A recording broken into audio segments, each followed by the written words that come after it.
Guys, all right, so like I showed you on some of the shorts, guys, starting to do this diagnosis, like I told you guys, always confirm what the customer's telling you. Make sure you check the fluids, guys. Always check the fluids. You don't want to start the vehicle, nor do you want to go out on a test drive without knowing the oil level and the coolant level. Just make sure those are good, guys. Again, I'm going to go on a test drive right now. I'm going to get the engine nice and hot. It's already warm. It's already about like 170, 180 degrees, but I'm going to take it out for a good test drive. I want to look at a few different things. I'm going to show you guys some of the PIDs.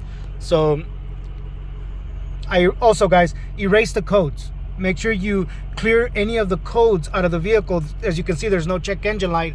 That way, in your test drive, if the check engine light comes on, and even if the check engine light doesn't come on, when you come back from your test drive, you can see what codes are restored in there again.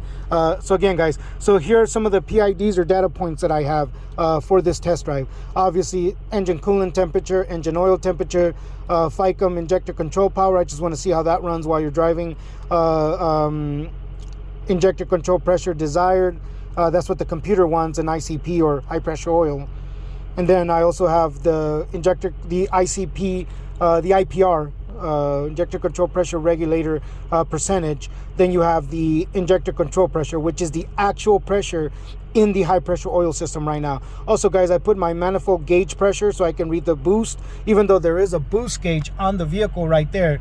I want to be able to also see the boost, graph it if I need to see what it's doing. I also have the turbocharger percentage on there because there was a turbo code under boost code. I just want to see what it's doing, guys. Not quite the diagnosis that I'm on, but I just want to kind of look at that. Even though the goal right now, guys, it's just to get the engine nice and hot, bring it back, and see what happens when you try to start. Obviously, I don't want to do this out in the middle of the road. I'm just going to drive it around my block, get it back over here, and then see what it does, guys.